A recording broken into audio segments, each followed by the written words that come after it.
연합교회 성도 여러분, 한 주간도 평안히 잘 보내고 계시는지요? 오늘도 사무엘하 말씀을 살펴보고자 합니다.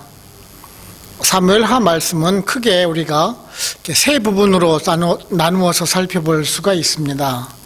1장부터 10장까지는요, 사울을 대신한 신정 왕국의 왕이었던 다윗이 왕국의 기틀을 다지는 모습이 기록되고 있습니다. 그리고 11절부터 20장까지는 이 다윗의 성공, 그리고 번영과 대조되는 그 다윗의 범죄로 말미암아 닥친 그 시련의 과정에 대해서 기록을 하고 있습니다. 그리고 오늘부터 살펴보는 21장부터 24장까지는 일종의 부록과도 같은 내용입니다. 다윗의 그 치세 기간 중에 벌어진 일 중에서 그 누락된 부분을 기록을 한 것입니다. 오늘 말씀을 보시게 되면은 다윗이 즉위한 지 얼마 되지 않아서 나라에 큰 기근이 일어나게 됩니다. 그런데 이것은 아주 또한 심각한 재해였었습니다.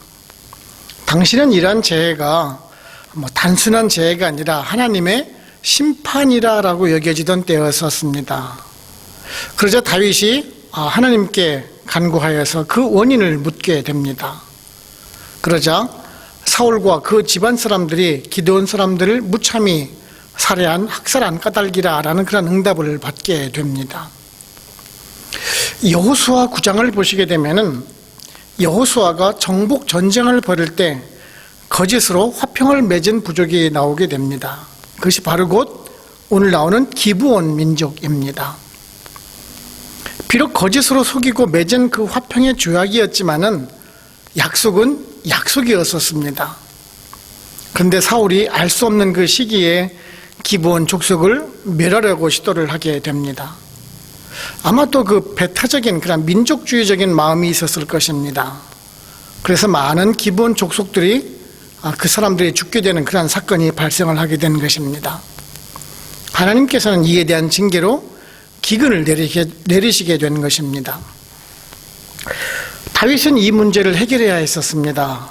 그래서 기브온 사람들이 무엇을 원하는지 묻게 되고 또한 그들의 요구에 따라서 사울의 후손 가운데 7명을 내주게 돼서 처형을 하게 됩니다. 그리고 또한 처형당한 그 7명의 시신을 지키고 있다가 아주 오랜 시간이 지난 다음 그 사울의 아버지였던 기스의 묘역에 장사를 해주게 되는 것이 오늘의 본문입니다. 우리는 이 부분을 살펴보면서 의문을 가지실 수도 있을지도 모르겠습니다. 왜 하나님께서는 그 사울의 악행을 다윗의 시대에 그 책임을 묻고 있는가 하는 점일 것입니다. 하나님은 이 사울의 시대와 다윗의 시대가 단절되지 않고 아주 연속되는 것으로 보았기 때문에 그렇습니다. 그리고 또한 하나님과 맺은 그 언약에 대한 중요성을 인식시키는 것은 물론이고 그 언약을 반드시 지키시는 분이라는 것을 알려주기 위한 것임을 우리가 알 수가 있습니다. 우리가 오늘 말씀을 살펴보면서 은혜를 나누고자 합니다. 첫째는 우리 성도는요, 그릇된 열심을 주의해야 합니다. 오늘 말씀 2절을 보시면은 기브온 사람은 이스라엘 족속이 아니요 그들은 아모리 사람 중에서 남은 자라. 이스라엘 족속들이 전에 그들에게 맹세하였거늘 사울이 이스라엘과 유대 족속을 위하여 열심히 있으므로 그들을 죽이고자 하였더라. 이에 왕이 기브온 사람을 불러 그들에게 물으니라 라고 말씀을 하고 있습니다. 이 기브온 족속은 제가 조금 전에 말씀을 드렸듯이 여호수아 9장을 보시면 이에 대한 기록이 아주 자세히 나와 있습니다. 여호수아가 정복 전쟁을 벌일 때 여리고성과 아이성을 점령을 하게 됩니다. 그러자 이제 인근 지역에 있던 그 이방 족속, 그 기브온 족속이 아주 멀리서 온 것처럼 속이고 거짓 화평을 내세우면서 화친을 요구를 하게 됩니다. 여호수아는 이런 기브온 족속의 말을 믿고 이들의 족속을 죽이지 않겠다라는 약속을 하게 됩니다. 비록 잘못된 약속이었지만은 그래도 약속은 약속이었었습니다. 그것도 하나님 앞에서 이루어진 약속이었었습니다. 그런데 사울이 왕으로 있을 때 무슨 이유인지는 몰라도 이 기브온 족속을 학살하게 된 사건이 발생을 하게 됩니다. 그것은 아마도 사울이 그 하나님께 대한 그릇된 열심과 또한 민족적 배타성에 젖어 있던 그 이스라엘 백성들을 기쁘게 하기 위해서 기브온 민족을 학살을 하게 된 것입니다. 참으로 돌이킬 수 없는 그 죄악이 행하여진 것입니다. 이스라엘 민족의 그 순수성을 지키고 또한 하나님께서 이방 족속을 진멸하라라는 그 명령을 따랐다고는 하지만 이미 하나님 앞에 약속한 것을 파괴한 그 범죄와도 같은 것입니다. 그런데 이런 문제가 지금 다윗에게 넘어오고 있습니다. 조금 전에 말씀을 드렸듯이 어떤 분은 이 문제가 왜 사울의 때에 일어나지 않고 왜 다윗의 때에 하나님의 징계가 오느냐라고 말씀하실 수도 있을 것입니다. 그런데 하나님께서는 그 사울과 다윗의 왕조를 같이 보고 계셨던 것입니다. 선민 이스라엘 백성들 사이에서 벌어진 일이기 때문에 비록 그 사울 왕조는 지나갔지만 다윗의 때의 심판하심으로 인해서 하나님께서는 그 당신과 맺은 그 언약의 중요성에 대해서 경고를 하고 계셨던 것입니다. 우리는 이런 것을 보면서 하나님께서는 반드시 언약을 지키시는 분이시고 또한 우리들에게 주신 그 구원의 언약 또한 신실하게 이루어 주실 것이라는 그 사실을 우리가 또한 깨닫게 되는 것 같습니다. 아무튼 사울의 이러한 잘못된 열심이 또한 잘못된 결과로 이어지는 것을 우리가 보실 수가 있는데요. 이런 것은 우리들도 잘못을 할 수 있는 부분이기도 합니다. 우리들도 교회 일을 하면서 실수할 수도 있고 잘못 판단할 수도 있습니다. 뭐 이렇게 하면은 교회에 좋은 일이 될 거야. 뭐 저렇게 하면은 하나님께 영광이 될 거야 라고 자신만의 생각으로 일을 추진하는 경우가 있습니다. 교회 공동체의 그 전체적인 이익을 생각하지 못하고 자신의 그 주관적인 생각을 하나님의 영광을 위한 것이다 라고 포장을 하는 경우입니다. 물론 성도님들께서 열정을 가지시고 아주 열심히 봉사하고 헌신하는 것 좋습니다. 하지만 자세히 보게 되면은 하나님의 영광을 위해서 열심히 하는 것이 아니라 자신을 남이 바라봐 주기 위한 것임을 또한 알 수가 있다는 말씀입니다. 하나님의 말씀에 근거를 하지 않고 단지 그 일 자체만 바라본 까닭입니다. 예를 들어서 독일에서 제2차 세계대전을 일으켰던 그 히틀러라는 인물을 생각해 보겠습니다. 게르만 민족이 세계를 지배해야 한다는 그런 인종 우월 사상이 너무 강해서 유대인 600명 이상을 학살하기도 하였습니다. 분명 자신은 올바른 결정이라는 확신을 가지고 하였을 것이 분명합니다. 하지만 전체적인 면으로 보았을 때 단지 자신들만의 이기심이었다는 것을 알게 됩니다. 하나님의 말씀에 기초해서 사랑과 공의를 다 만족시키는 결과를 만들어내지 못하고 이러한 그릇된 열심을 가진 그 한 사람이 공동체 전체 위기를 몰고 올 수 있다는 것을 우리가 알아야 하는 것입니다. 그래서 교회 지도자들은 특히 조심을 해야 합니다. 그 잘못된 열심이 오히려 하나님의 영광을 가리는 일이 없는지 늘 살펴야 하는 것입니다. 오늘날 극단적인 시한부 종말론자들이라든지 아니면은 이단을 보아서도 마찬가지입니다. 그들처럼 종교적인 열심이 대단한 사람들이 없습니다. 하지만 그런 개인적인 열심이 그 집단은 물론이고 하나님께 영광이 될까요? 전혀 아니겠죠.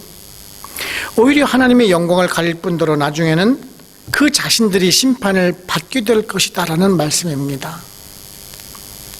그러기에 우리들도요, 정말 살펴서 행할 수 있는 사람이 되어야 합니다.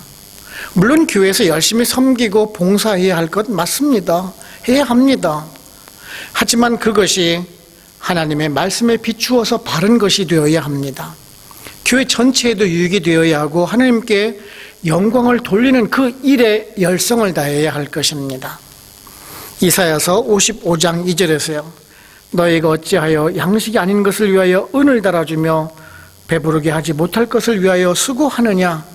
내게 듣고 들을지어다. 그리하면 너희가 좋은 것을 먹을 것이며 너희 자신들이 기름진 것으로 즐거움을 얻으리라 라는 그 말씀, 여러분 다 명심하시고요. 우리들 신앙의 열심이 오직 하나님께만 향하는 일단 우리 모두가 되기를 원합니다. 두 번째는요, 약속은 지키라라고 있는 것입니다. 오늘 말씀 6절을 보시게 되면은 자손 7사람을 우리에게 내주소서 여호와께서 택하신 사울의 고을 기브아에서 우리가 그들을 여호와 앞에서 목매어 달겠나이다 하니 왕이 이르되 내가 내주리라 하니라 라고 말씀하고 있습니다. 다윗이 이제 기근이 있자 하나님께 묻고 있습니다. 그러자 하나님께서는 사울이 기브온 사람들을 해치지 않을 것이다 라고 약속했던 것을 어기고 기브온 사람들은 죽인 일로 인해서 기근이 있는 것이다 라고 말씀을 해주시게 됩니다. 그러자 이제 다윗은 그 기브온 사람들에게 그 죄과를 용서받기 위해서 내가 어떻게 해주면 좋은지에 대해서 묻게 됩니다. 그러자 기브온 사람들은 경제적인 보상보다는 사울 집안의 사람 7을 넘겨달라라고 요청을 하게 됩니다. 이제 그래서 다윗은 사울 집안의 사람들을 찾게 되지요. 그런데 문제가 있습니다. 사울의 아들 요나단과의 약속한 것이 있었기 때문에 그렇습니다. 다윗과 요나단은 절친한 친구 사이였었습니다. 그래서 그의 아들 무비보셋은 보내지 않게 되지요. 8절에 나오는 무비보셋은 사울의 아들입니다. 요나단의 아들 무비보셋과는 다른 인물이지요. 그리고 이제 사울의 아들은 이제 2명밖에 남지 않은 상황입니다. 그래서 사울의 딸이었던 그 메라백에서 얻은 아들을 택해서 보내게 됩니다. 즉 친가 쪽이 아닌 그 외가 쪽에서 사람을 찾아서 보내게 된 것이지요. 그러자 기브온 사람들은 7명에 대해서 이제 처형을 하게 되지요. 오늘 말씀을 보시게 되면은 목매어 달았다라고 기록을 하고 있습니다만은 실상은요, 원어를 보게 되면은 조금 잔인한 방법이지만은요, 사람을 이렇게 막 나누어서 그 중에 일부만 나무에 매달았다라는 말씀입니다. 구약 시대를 보시게 되면 언약하는 방법이 있습니다. 언약, 그 베리트라고 하죠. 약속을 신실하게 지키기 위해서 짐승의 반을 가르게 되고요, 그 사이를 약속 당사자가 이렇게 지나가게 됩니다. 그것은 만일 약속을 어기게 되면 그 짐승과 같은 죽음을 맞이하게 된다는 그런 의미입니다. 지금 사울의 후손을 죽이는 것도 마찬가지입니다. 약속을 어겼기 때문에 그 약속을 어긴 사람을 같은 방법으로 죽이고 있다는 것입니다. 참으로 그 약속이라는 것이 얼마나 중요한 것임을 우리가 알게 됩니다. 그리고 또한 하나님께서는 약속한 것을 신실하게 지키기도 하시지만은 만일 약속을 지키지 않을 때 그것을 바로 잡을 뿐만 아니라 약속한 바를 엄중히 심판하시는 것을 또한 우리는 깨닫게 됩니다. 우리들 사람들과의 약속도 마찬가지입니다. 약속이라는 것은 지키기 위해서 하는 것입니다. 서로 간에 신의와 같은 것입니다. 목숨을 다해서 지키라라고 만든 것입니다. 설사 그것이 작은 약속이라 할지라도 신실하게 지켜야 할 의무를 지닌 것입니다. 그런데 사실 오늘날에는 이렇게 약속이라는 것을 크게 중요시하지 않는 시대에 우리가 살아가는 것 같습니다. 약속의 중요성을 인식하고 살아가는 것도 아닌 것 같습니다. 아마 여러분들도 경험을 많이 하셨겠지요. 만나기로 약속한 시간에 꼭 늦게 나오는 친구가 있습니다. 나와서는 차가 고장이 나서 늦게 왔다. 오다가 다른 사람들을 만나서 얘기하고 온다는 것이 이렇게 늦었다. 정말 참 많은 핑계를 댑니다. 그렇죠. 운전하고 우리가 갈 때 신호를 지키는 것도 또한 서로 간의 약속입니다. 세상 살아가는 모든 것이 약속된 관계라는 말씀입니다. 우리가 거래를 하면서 지켜야만 하는 것이 약속이 아니라라는 말씀이지요. 정치인들도 마찬가지입니다. 선거 때마다 나올 때마다 내세우는 그 공약은 지키라라고 하는 것입니다. 하지만 정말 헌시짝처럼 버리고 지키지 않고 이제 많은 사람들은 또한 이런 것이 아주 당연하다는 것이 잊어버리곤 하는 그런 시대 속에 살아가고 있습니다. 여호수아서 10장을 보시게 되면요, 이 기브온에게 속아서 화평을 맺게 되지요. 그런데 지금 그 다른 족속들은요, 그 자신들만 살겠다고 배신한 그 기브온을 지키기 위해서 전쟁을 벌여오게 됩니다. 이럴 때 여호수아는 어떠한 행동을 하게 됩니까? 거짓 약속을 한 기브온 사람들이기 때문에 가만 놔둬도 그냥 보고만 있어도 될 상황인데 그냥 있질 않습니다. 비록 거짓으로 맺은 약속이지만 그 약속을 지키기 위해서 최선을 다해서 도와주면서 전쟁을 하지 않습니까? 그 결과 해와 달이 공중에서 멈추는 그 이적을 경험하면서 대성을 거두게 되지 않습니까? 그렇습니다. 이렇게 작은 약속이라도 지키기 위해서 애쓰고 노력하는 사람을 하나님께서는 축복해 주실 것이다 라는 사실입니다. 그렇습니다. 교회도 하나님과의 약속된 기관입니다. 이곳에서 신앙생활을 하면서 하나님의 영광을 높이고 개인의 영적 성숙을 위해서 다 같이 힘을 모이는 약속된 공간이라는 말씀입니다. 우리들 서로 간에 하나님과의 예배 시간의 약속, 성실히 섬기겠다라는 약속, 하나님께서 주신 그 물질에 대한 감사함의 표현의 약속, 직분자로서의 봉사의 약속 등 모든 것이 하나님과의 그 약속의 과정 속에 있는 것이 교회이고 또한 우리들은 성도입니다. 이런 작은 약속을 성실히 지켜나갈 때 분명한 하나님의 축복이 임하실 것입니다.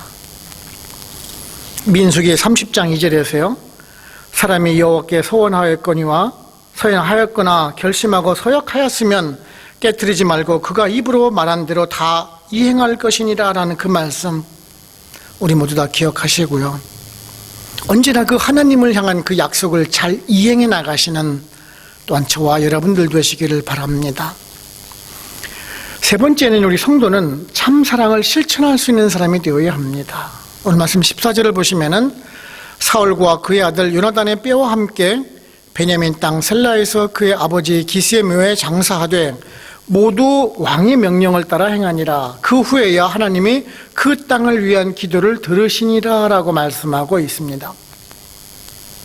다윗이 지금 그 기브온 족속의 요구대로 사울의 아들과 그 딸의 아들들 그 7을 기브온 족속에게 내주게 되고요. 나무에 달리게 됩니다. 그러자 이제 사울의 첩이었던 리스바는요, 그 들짐승들이 그 자기 가족의 시체를 범하는 것을 막기 위해서 밤낮으로 지켰다라고 기록을 하고 있습니다. 오늘 말씀 9절을 보시게 되면은 사울의 가족들이 그 처형을 당한 때가 보리를 베기 시작한 때라고 말씀을 하고 있습니다. 지금으로 따지면 아마 한 4월쯤 되었을 것입니다. 그런데 이들의 시신을 지키던 것이 하늘에서 비가 내리기 전까지라고 기록을 하고 있습니다. 이스라엘 지역은 비가 시작하는 우기가 대략 10월부터 시작을 합니다. 우리 성경을 보시면은 이른 비라고 표현을 하는 때가 바로 곧 이때입니다. 그러니까 즉 4월부터 10월까지 거의 6개월 이상을 지금 시신을 지켰다라는 말씀입니다. 그런데 이 소식을 다윗이 듣게 됩니다. 그리고 다윗은 이제 사울과 그 요나단의 뼈를 그 길르앗 야베스 지역으로부터 가져오게 되고 이 리스바의 아들들을 포함한 7사람들의 뼈를 거두어서 베냐민 지파의 땅 그 셀라에 장사를 지내주게 됩니다. 오늘 보시면 그 베냐민 지파 셀라의 땅이 어디인지는 우리가 정확하게 알려진 바는 없습니다. 원래 사울은 기브아 땅 그 출신입니다. 아마도 그 기브아 지역 부근이지 않은가 싶습니다. 아무튼 지금 사울과 그의 가족을 지금 그 고향이었던 베냐민 지파의 땅으로 돌려주고 있는 모습을 보실 수가 있습니다. 이것은 다윗이 지금 사울 왕을 배출하였던 그 베냐민 지파 사람들의 명예를 회복시켜주는 것이기도 하고 베냐민 지파의 그 반감을 크게 완화시키려는 목적도 있지 않았나 싶습니다. 이런 모든 것이 끝난 후에 그 3년의 그 기근이 이제 재앙에서 벗어나게 하시고 이스라엘 백성들로 하여금 죄에 대해서 자각하는 그러한 마음을 가지게 하셨고 또한 회개하는 그러한 마음을 갖게 함으로 인해서 하나님의 공의와 사랑을 보여주시기도 하셨습니다. 우리는 오늘 사건을 통해서 하나님께서 우리들에게 교훈하시는 것은 단지 그 죄악에 대해서만 심판을 하지 않는 것을 우리가 보게 됩니다. 사울뿐만 아니라 이스라엘 전 백성들이 그 죄에 대한 경각심을 가지게 하면 물론이고 또한 자기 자신들의 죄를 돌아보게 하는데 그 목적이 있다는 것을 보게 됩니다. 이스라엘 백성들은 처음에 어느 누구도 그 사울의 가족의 죽음에 대해서 동정심을 가지거나 죄에 대해서 회개하는 마음을 가지지 못하였었습니다. 대부분의 사람들은 자신들과 아무런 상관이 없다라는 생각을 가졌을 수가 있습니다. 왜냐하면 사울의 가족이 죽고 나서도 바로 비가 오지 않은 것을 보아서도 우리가 알 수가 있습니다. 분명 사울의 가족이 죽게 되면 바로 비가 와야 하는 것이 옳지 않겠습니까? 하지만 지금 그 리스바의 행동을 통해서 아주 몇 개월이 지나자 이 소식이 다윗의 귀에 들어가게 되고 다윗이 회개함으로 인해서 사울과 요나단 그리고 그 처형되었던 7명의 시신을 거두어서 장사를 지냈을 때 이제 비가 왔다라는 사실입니다. 그래서 오늘 말씀 14절을 보시면은 모든 백성이 따라 행하니라 라고 말씀을 하고 있는 것입니다. 모든 백성이 이제서야 회개를 하고 마음을 돌이켰을 때 하나님께서 기도를 들으셨다라는 말씀입니다. 바로 그것입니다. 리스바의 그 사랑의 마음이 다윗의 마음을 움직이게 됐고 또한 다윗의 그 행동이 모든 백성의 마음을 움직였을 때 비로소 하나님의 온전하신 뜻이 이루어졌다는 것을 우리가 깨달을 수가 있습니다. 우리들도 마찬가지입니다. 세상은 각박하고 부패한 모습만 보이고 있습니다. 심지어는 세상 속에서의 그 빛과 소금을 역할을 감당해야 하는 그 교회에서도 그릇된 이기심과 욕심으로 갈등을 겪고 분열을 거듭하고 있는 모습을 보여주고 있습니다. 오히려 세상 사람들보다 더 못한 모습을 통해서 하나님의 영광을 가리고 우리가 세상 속에서 본을 보이기는커녕 손가락질을 받고 있는 우리가 아는지 한번 되돌아봐야 한다라는 점입니다. 우리가 먼저 사랑을 보일 때 세상이 변화될 것입니다. 이기적이고 탐욕적인 모습을 버리고 주님 보이신 그 희생과 섬김의 모습으로 살아가려고 몸부림칠 때 우리를 향한 세상 사람들의 시선이 우리를 다르게 볼 것이다라는 사실입니다. 세상이 우리를 향해서 우리가 세상을 향해서 변하기를 바라기 전에 우리가 먼저 세상을 변화시키는 교회와 성도가 되어야 할 것입니다. 로마서 13장 10절에서요. 사랑은 이웃에게 악을 행하지 아니하나니 그러므로 사랑은 율법의 완성이니라 라는 그 말씀 우리 모두 다 기억하시고요. 우리가 세상을 향해서 나부터 이웃에게 사랑을 실천해 나가심으로 인해서 사회의 허물을 치료하고 치유하는 주님의 제자임을 입증해 나가는 저와 여러분들 되시기를 바랍니다. 결론적으로 말씀을 드리면은요, 오늘 말씀을 보시게 되면 우리들은 단지 그 사울 한 사람만의 잘못으로 인해서 이스라엘 백성들이 그 기근으로 고난을 받은 것처럼 우리가 보일 수도 있을 것입니다. 그런데요, 우리가 오늘 말씀을 살펴보게 되면은 단지 그 사울 왕만의 잘못이 아닌 것을 깨닫게 됩니다. 이 사울 왕의 죄악에 대한 이스라엘 전체의 백성의 침묵에 대한 그 경고의 표시이기도 하였다라는 사실입니다. 즉 사울 왕의 그 잘못만을 탓할 것이 아니라 이스라엘 백성들은 억울하게 죽음을 당한 그 사람들을 향한 무엇인가의 행동이 있었어야 한다라는 사실입니다. 지금 하나님께서는 그 사실을 기근을 통해서 이스라엘 백성들에게 알려주시고 계셨던 것입니다. 우리 보통 사람들은요, 무슨 일이 생기게 되면 그 당사자에게만 시선을 향하게 됩니다. 이 일이 지금 당신 때문에 이렇게 되는 것이야. 모든 일이 당신이 잘못을 했기 때문에 벌어진 일이야. 그렇게 항변을 하면서 자신은 아무 상관이 없는 듯하게 행하기가 쉽다라는 것입니다. 그런데요, 하나님께서는 이런 모습을 옳게만 보고 계실까요? 우리 공동체에서도 쉽게 볼 수 있는 상황입니다. 남의 잘못에 대해서만 정죄하게 급급하고 자기 자신을 돌아보지 않으려는 그런 습성이 있다는 것이지요. 우리는 오늘 말씀을 통해서 우리 스스로를 돌아볼 수 있어야 합니다. 예수님 당시에도 실로암 망대가 무너져서 18명이 죽는 사건이 발생한 적이 있었습니다. 이것은 그 총독이었던 빌라도가 그 성전의 건축 자금을 이용해서 생겨난 일이다라고 생각들을 합니다. 그래서 천벌을 받은 것이다라고 말을 했습니다. 그런데요, 누가복음 13장 4절을 보시게 되면 주님은 그 일로 인해서 죽은 사람이 예루살렘 사람들보다 죄가 더 많아서 죽은 것이 아니다라고 말씀을 합니다. 도리어 그 일로 인해서 호기심을 키우기보다는 자기 자신을 돌아보면서 회개할 것을 촉구하셨습니다.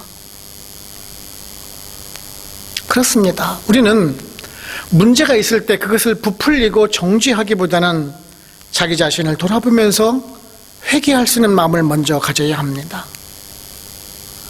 우리들은 연약한 인간이기 때문에 실수할 수 있고 잘못할 수 있다라는 말씀입니다. 저도 목사인 저도 마찬가지입니다.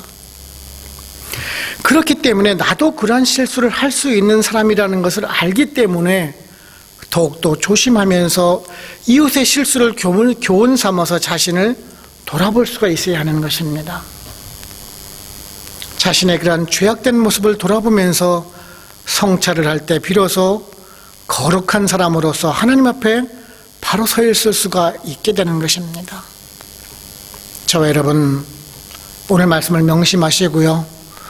우리가 성도로서 거룩하게 세워지는 길은 다른 사람을 비판하고 정죄하는 것이 아니라 나의 죄악된 모습을 돌아보고 그것을 장사 지내는 삶을 깨닫고 오늘도 주님 앞에 정말 무릎 꿇고 겸손하게 살아갈 수 있는 우리 연합교회 모든 성도님들이 다 되시기를 주님의 이름으로 축원을 합니다. 기도하겠습니다. 하나님 아버지 감사합니다. 오늘도 말씀을 통해서 저희들에게 교훈해 주시니 감사를 드립니다.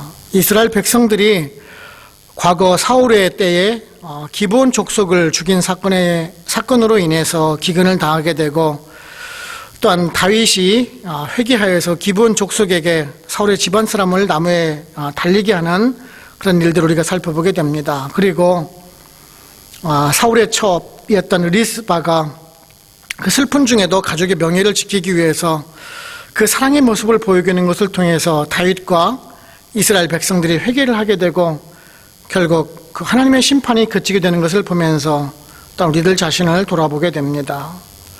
우리는 그 이웃의 죄악을 보면서 나와 상관이 없다라고 생각을 하고 나는 정의로운 것처럼 행동을 했던 우리 자신의 그런 교만함을 돌아보게 됩니다.